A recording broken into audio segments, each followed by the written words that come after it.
Le bar. Le bar, ça a toujours été, au tout début, quand j'étais petit, vraiment un poisson qui me faisait rêver en fait, parce qu'on avait une petite maison sur la presqu'île de Quiberon, une petite maison de pêcheurs, et mon père a toujours toujours beaucoup pêché en fait, et ça m'a toujours fait beaucoup rêver, jusqu'au jour où j'ai eu la chance d'aller avec lui, et j'ai pris mon premier bar en fait sur un leurre dur. Je me souviens que c'était une superbe matinée, et j'ai lancé ce leurre dur dans une espèce de veine de courant, une marmite en fait on appelle ça, et là j'ai pris une grosse tape en fait tout de suite, et j'ai fait mon premier bar à ce moment-là.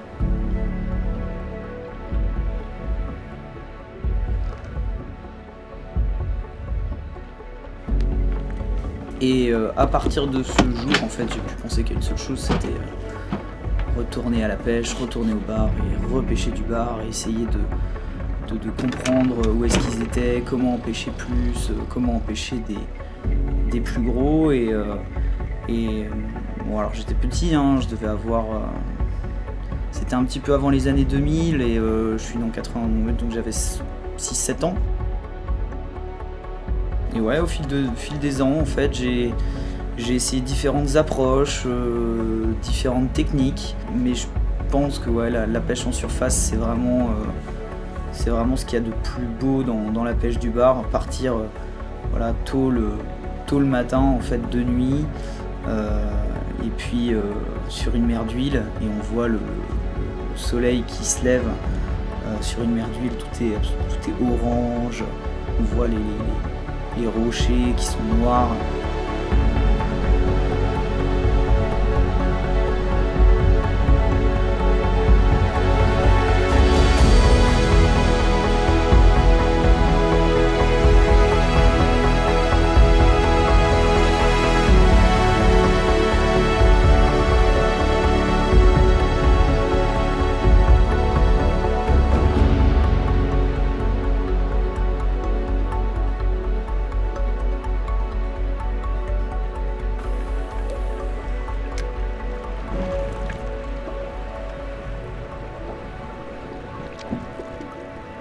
Et au fil du temps, en fait, on se rend compte que ce poisson, il se positionne à certains moments, à certaines périodes, à certains endroits.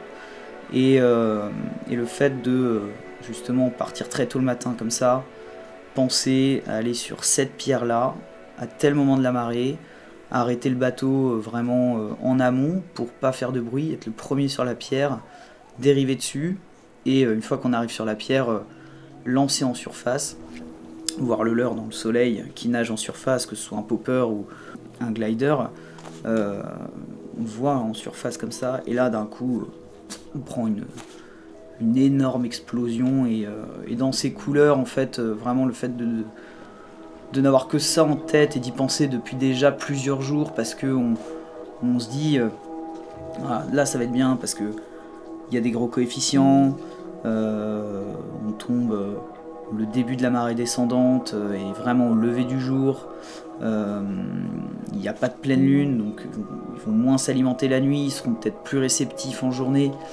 et aux premières lueurs du jour.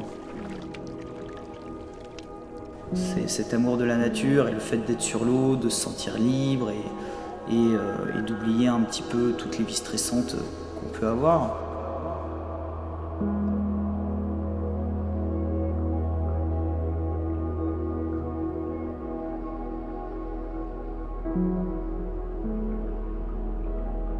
Mais c'est vraiment une passion, quoi. Une passion, c'est valable. Il y en a qui sont passionnés par le cheval, d'autres par le cyclisme, d'autres par le foot. Et voilà, chacun de sa passion, chacun ses expériences. Et moi, c'est vrai que la pêche du bar en fait vraiment partie, quoi.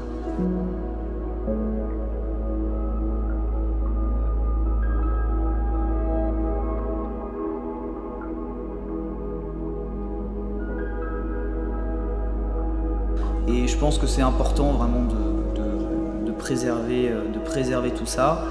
Et moi, j'aimerais bien un jour avoir des enfants et et pouvoir leur transmettre en fait ce qu'on m'a transmis.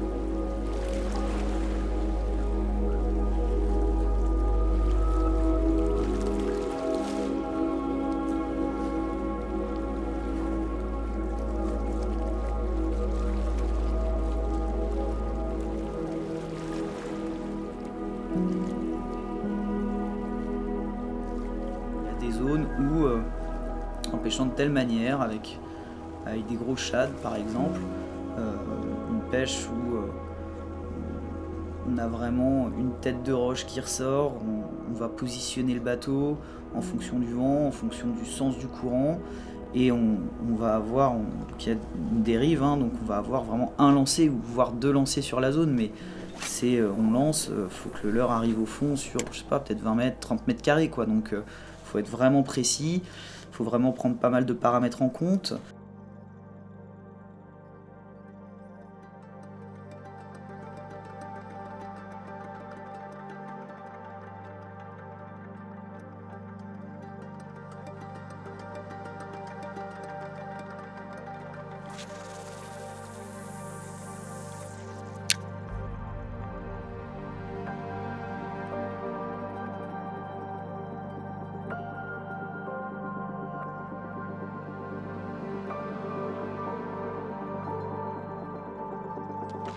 Et si on sait que toutes les conditions sont réunies, en fait, moi, en ce qui me concerne, j'y pense une semaine à l'avance, quoi.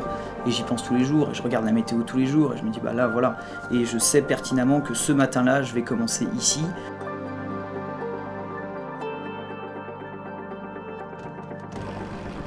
Bonjour, on se retrouve aujourd'hui en Bretagne Sud. On va essayer donc de pêcher le bar. Donc on est plus précisément au large de Quiberon, île de Watt, île de Belle-Île. Et voilà, on est sur des coefficients assez importants. Donc on va essayer de chercher des zones avec des courants assez puissants pour trouver des poissons actifs. Et éventuellement, si on a de la chance, un beau poisson.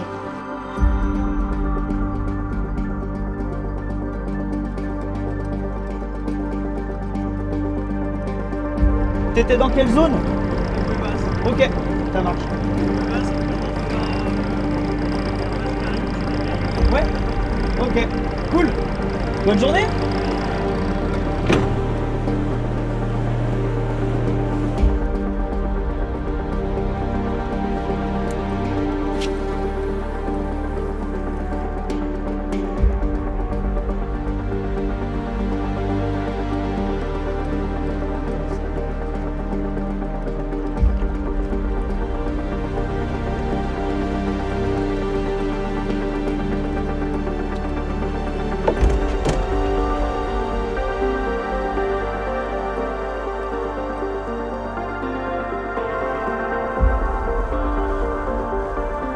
Donc là, bon, bah, on avait un plan de pêche, mais bon, il faut aussi savoir s'adapter.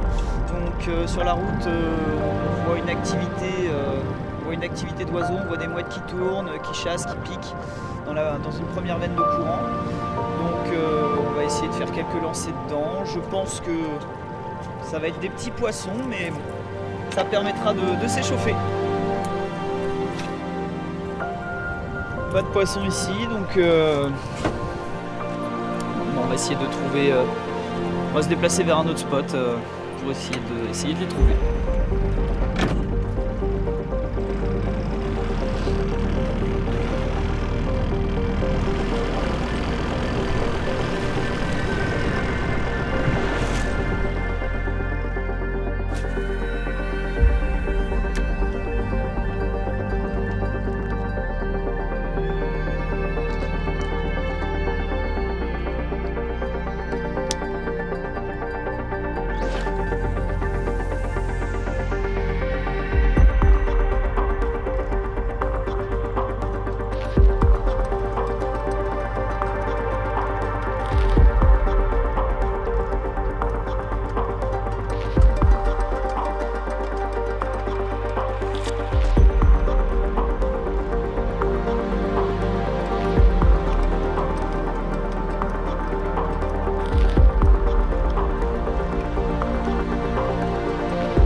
Et c'est vrai que c'est un poisson qui est extraordinaire parce qu'on en trouve toute l'année déjà. On peut le pêcher toute l'année. Alors même si on a le droit de le pêcher sur sa période de reproduction, on le laisse quand même tranquille parce qu'ils ont besoin d'avoir un repos biologique. Mais si on veut pouvoir continuer à en pêcher d'autres encore pendant longtemps, il faut respecter ça.